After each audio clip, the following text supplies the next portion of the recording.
ऋतुराज ने मारा या नहीं मारा इस पर कुछ नहीं है, कंफर्म है। इसकी पत्नी को नंगा हाई प्रोफाइल रुपेश हत्याकांड के खुलासे के बाद भी अब भी लोगों के मन में कई ऐसे सवाल हैं जो उलझे पड़े हैं। हमारे साथ जाप सुप्रीमो पप्पू यादव है। पप्पू यादव दिल्ली से लौटे हैं। क्या लगता है जिस तरह से आज रुपेश सिंह की जो आरोपी हैं ऋतुराज की पत्नी ने साफ तौर पे कहा है कि पुलिस ने हामी भरवाई है। पहले भी हम इस मामले में सबसे पहले कह चुके हैं कि हाई प्रोफाइल मर्डर, इसके पीछे बहुत बड़ी बड़ी मछली, बड़े बड़े पदाधिकारी, मैंने बहुत सारे सरकमस्टेंशियल परिस्थिति को भी सामने लाया था। 23 दिनों के बाद जो घटना घटी और फिर ऋतुराज की पत्नी और उनकी मां और उनके पिता ने जो बात बयां किया है, मैं मान लेता हूं कि ऋतुराज ने मर्डर किया, शूटर है। ये बात मैंने पहले भी कहा था कि ऋतुराज यदि शूटर है तो मरवाने वाला कौन है। रोड रेज की घटना मैंने दुनिया में जितना देखा है, चाहे जेसिका लाल की हत्या हो, चाहे गया में रोड रेज की घटना घटी हो,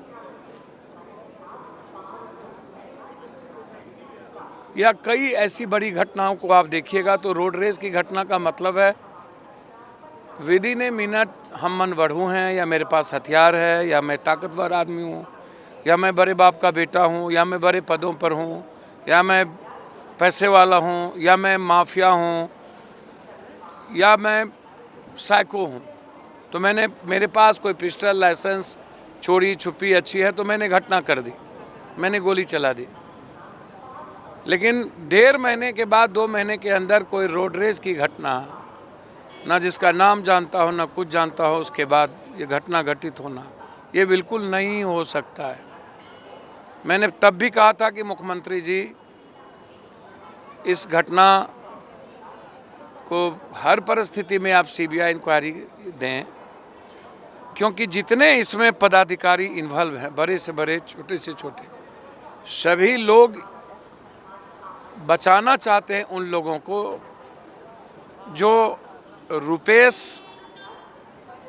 के मोबाइल में चैटिंग में, रुपेश के सोशल पर, व्हाट्सएप पर जिन जिन लोगों का, चाहे वो ठेका का मामला हो, चाहे सीडी का मामला हो, चाहे लड़की का मामला हो, मामला ठेका हो या लड़की, ये 2 मामले हैं।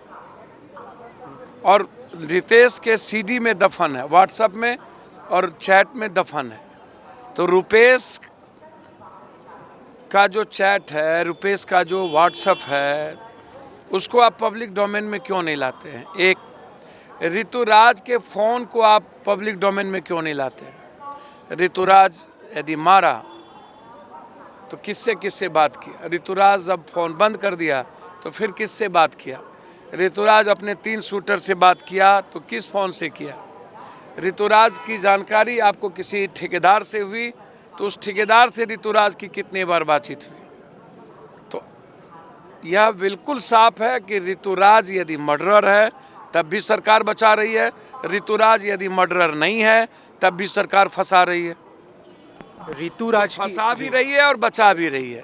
ऋतुराज की पत्नी का साफ तौर पे आरोप है कि पुलिस ने उनके साथ बदसलूकी की। वही बात कह रहा हूँ, यदि ऋतुराज मर्डरर है तो उसमें पत्नी या उसके पिता या उसकी माँ, जिस तरीके से जब आपको सरकमस्टेंशियल एविडेंस मिल गया तो फिर माँ, पत्नी और पिता को इतना टॉर्चर करने का, उसमें भी एक महिला कह रही है कि हमें नंगा करके, किसी ने भी वो आरोप लगा रही हैं कि क्या कह रही हैं, लेकिन जो चोट है, जो मार है घुटने पर, माथे पर, इंटरनल पार्ट पे, उससे साफ है कि उनकी पत्नी को विभत्स तरीके से पीटा गया है। क्या ये सीआरपीसी में कोई लॉ है कि जो किसी भी केस का कंप्लीट नहीं है उसको आप इस बेतरीके से पीटें, या महिलाओं को इतने निर्दयी तरीके से पीटें?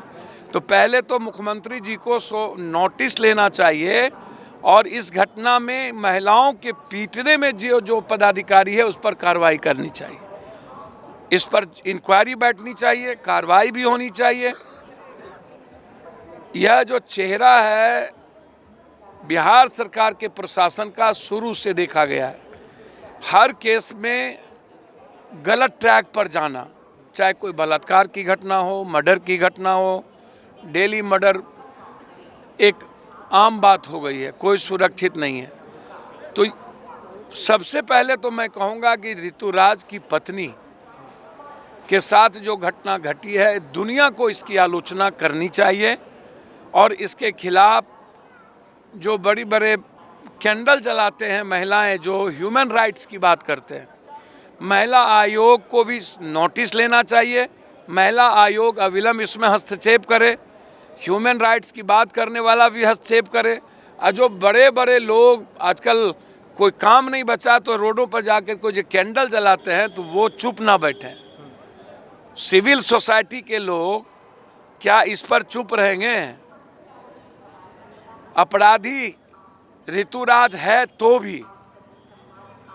और तीसरा सबसे बड़ी बात यह है कि आप 3 अपराधी को पकड़ नहीं पाए आज तक। हथियार से गोली चली कि नहीं, इस हथियार से मर्डर हुआ कि नहीं, ये आप बता नहीं पा रहे हैं। ये सबसे बड़ी बात है। तो इसकी जानकारी आप देंगे ना कि इस हथियार से गोली लगी, गोली चली, आप वो भी नहीं कर रहे। हथियार पकड़ाया, ये कौन सा हथियार पकड़ाया? आप ऋतुराज को कहां से पकड़े? तो जो घटना घटित हुई है